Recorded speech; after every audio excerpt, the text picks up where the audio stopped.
আমরা ধিক্কার জানাই। সমস্ত সনাতনী আমরা ধিক্কার জানাই যে আমাদের কি পুরালো বাংলাদেশি পতাকা, জাতীয় পতাকা এবং হাই কমিশনারের কার্যালয়টাকে যে পুড়িয়ে দেওয়া হয়েছে, যে ভেঙে দিয়েছে কিংবা আক্রমণ করেছে, যে দুষ্কৃতিকারীরা করেছে, আমি তীব্র নিন্দা জানাই তাদের। এটা ভারত বাংলার মধ্যে বন্ধুত্বকে নষ্ট করার জন্য কোন দুর্দর্শ মহলকারী এইটাকে এই নষ্ট করার জন্য এই কর্মটা করেছে, এরা সরলতার সুযোগ পেয়ে। কিন্তু না, এরা যেন তারা মনে করে না আমরা বাংলাদেশের হিন্দু মুসলমান যারাই এটা করতে চায় তাদেরকে আমরা ছেড়ে দেব না, আমরা তাদেরকে ছেড়ে দেব না, এটা করা উচিত নয়। তবে বাঙালিদেরও জানা উচিত, এই বাংলাদেশের মাঝেও দেখলাম প্রকাশ হয়েছে ভারতের জাতীয় পতাকাকে অবমাননা করা, পাড়া দেওয়া হয়েছে। এটাও এর একটা দুষ্কৃতিকারী। এটাও আমি অন্তর্বর্তী সরকারের কাছে বলবো, এই সাম্প্রদায়িক দাঙ্গা বাঁধাবার জন্য, দুই বন্ধু রাষ্ট্রে ঝগড়া বাঁধাবার জন্য কিছু বন্ধু রাষ্ট্রকে আমাদের শত্রুতা যাতে না বাড়ে, আমরা হিন্দু মুসলমান সকলে এটাকে আমরা কি করি, ধিক্কার জানাই। কারণ আমাদের কাম্য নয় যে আমাদের এই বাংলার মাটিতে আমাদের কোনো অসাম্প্রদায়িক দেশে কোনো সাম্প্রদায়িক দ্বন্দ্ব যেন না বাধে। আমি অন্তর্বর্তী সরকারের কাছে প্রার্থনা জানাই যে তিনি যেন এই দুষ্কৃতিকারীদেরকে উপযুক্তি এবং এই আইনের আওতায় এনে উপযুক্ত শাস্তি বিধান করুক। জয় নিতাই, জয় গৌর হরি বল। আমার রাষ্ট্রের কথা যদি আমি না বলতে পারি আমি বাঙালি নয়। আমার দেশের কথা যদি আমি না বলতে পারি সেটা তাহলে আমি মানুষই নয়। আর আমার দেশের পতাকা পোড়াবে কিংবা কারা কুচক্র মহলকারী করবে তার প্রতিবাদ আমি জানাতে পারবো না, আমি কেমন হিন্দু? আজকে দেখুন কুচক্র মহলকারীর যে চিন্তাটায় আজকে আমাদের একজন লয়ারকে হারাতে হয়েছে চট্টগ্রামে, সেইটা দায়ভার কাদের উপর চাপিয়ে দিয়েছে এটা আপনি বুঝবেন না। আজকে কারা কি করে গেল, দায়ভারটা আমাদের উপর চেপে গেল। কিন্তু সনাতনী জাতি কোনো সহিংসতা চায় না, কিন্তু এই সাম্প্রদায়িক দ্বন্দ্ব বাঁধাবার জন্য আজকে একজন লয়ার আমাদের মাঝ থেকে চলে গেল। কত অল্প বয়স জানেন, আপনাদেরকে কি বুঝাবো, অল্প বয়স একটা বাচ্চা, আলিফ একটু বাচ্চা, ছোট বাচ্চা। জানেন এই কুচক্র মহলকারীর কারণে আজকে ওই ছেলেটাকে যে হত্যা করেছে, যারাই করেছে, আজকে ওই বাচ্চাটা নিঃস্ব হয়ে গেল।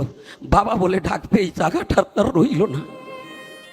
কিন্তু জানেন এই ক্ষোভে, এই মিথ্যা প্রচারণার কারণে আমাদের একটা অ্যাডভোকেট আজও মৃত্যুর সাথে পাঞ্জা লড়ছে। জানেন আপনাকে কি বলবো, আপনি এটা বাবা বুঝবেন না, মনে কত যন্ত্রণা।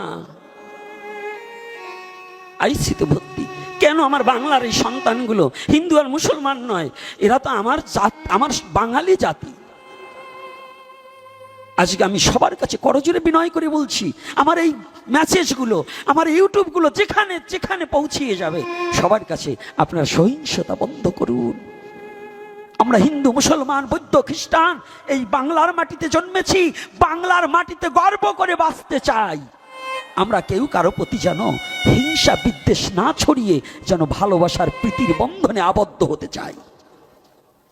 এইটাকে আমরা সবাই যে যেখান থেকেই কুচক্র মহলকারী বাবা সবাইকে আমি অনুরোধ করছি, আপনারাও যারা ফেসবুক যারা চালাচ্ছেন, কোনো উস্কানিমূলক কথা কোনো ফেসবুকে লেখা যাবে না। এটা যুবক সমাজের কাছে আমার অনুরোধ। কোনো উস্কানিমূলক যে কথায় সমাজের জাতির মানবের অকল্যাণ হবে সে সম্বন্ধে কোনো কথা লেখা যাবে না। কি আমার কথাটাই কি একমত আপনারা? কি মায়েরা কি বলেন? আমি কি অন্যায় কিছু বলছি?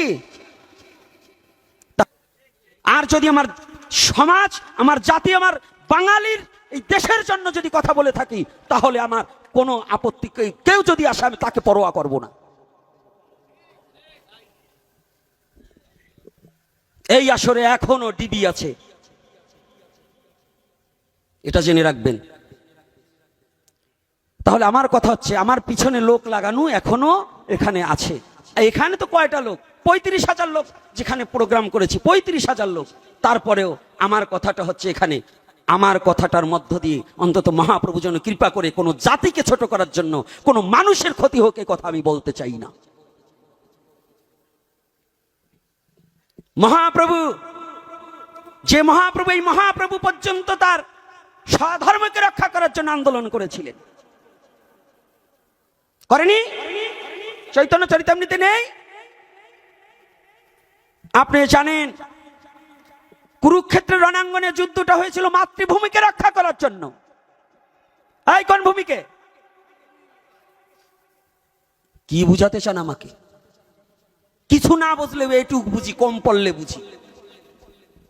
বোকা বটে কিন্তু এত বোকা নই, বোকা বটে কিন্তু এত বোকা নই। লেখতে না জানলে কেউ মুছার জম আছে। তো যাক, চরণে হাত রেখে বলছি, কি কষ্ট পাবেন না, রাধে রাধে।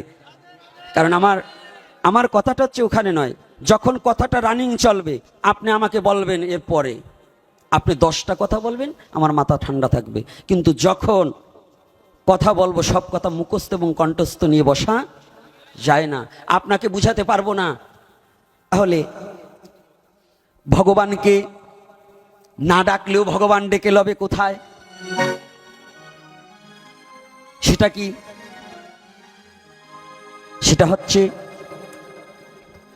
স্বরগোস্বামী, যাকে বলছি গোস্বামী 8 জন। স্বরগোস্বামীর নাম অনেকেই জানে, 8 জন গোস্বামীর নাম অনেকে জানে না। কি আপনারা 6 জন গোস্বামীর নাম শোনেন না বেশি?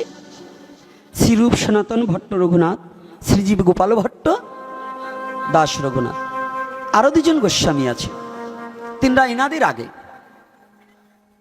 এনাদের আগে কি সর্বপ্রথম বৃন্দাবনের মহাপ্রভুর নির্দেশে 2 জনকে পাঠানো হয়। তারা হচ্ছে লোকনাথ গোস্বামী আর ভূগর্ভ গোস্বামী। কোন গোস্বামী? লোকনাথ আর ভূগর্ভ। এই ভূগর্ভ গোস্বামী আর লোকনাথ গোস্বামী গুপ্ত, আর এই 6 জন হচ্ছে ব্যক্ত। এই 6 জনের মধ্যে বিদগ্ধ ছিলেন কে গো? সনাতন। কে ছিল? সনাতন গোস্বামী। সনাতন গোস্বামী কে ছিল জানেন তো? এনার নাম কি ছিল জানেন? সনাতন তো পরে নাম হয়েছে, মহাপ্রভু কৃপা করে দিয়েছে। এর নাম ছিল সাকর মল্লিক। নাম কি? সাকর মল্লিক। এর আদিঅন্ত জন্মভিটা কোথায় জানেন? এই রূপ সনাতনের আদিঅন্ত জন্মভিটা কোথায়? হ্যাঁ, এই একজনের কথা সত্য, এই বরিশালে। পৈতৃক ভিটা কোথায়? বরিশালে। তো এই সনাতন ছিল হোসেন শাহের আমলে। আমরা এখন যাকে কেশিয়ার বলি, কোষাধ্যক্ষ বলি, আর তখন বলতেন অর্থমন্ত্রী। তাহলে একজন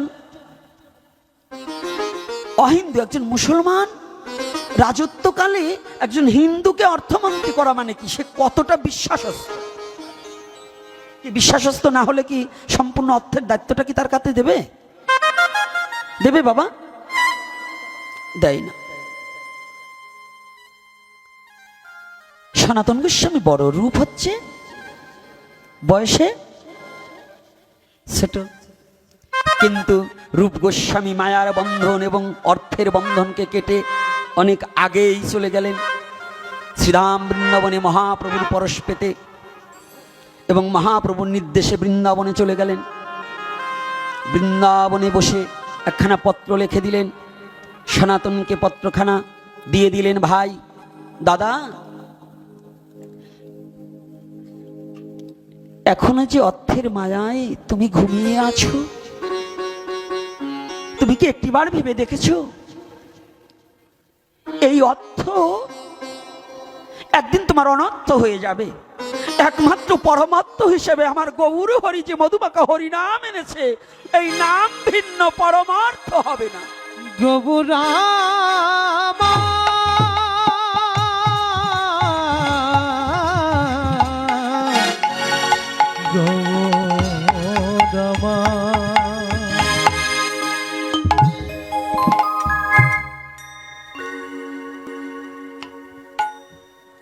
পত্রখানা পেয়েছি, একি চমকে উঠেছে, আমার ভাই। নিচে লিখেছে, দাদা এখনো সময় আছে, যদি পারো একটিবার প্রেমের অবতারী দয়ার ঠাকুর গৌরহরির চরণে এসে আত্মসমর্পিত চিত্ত করো।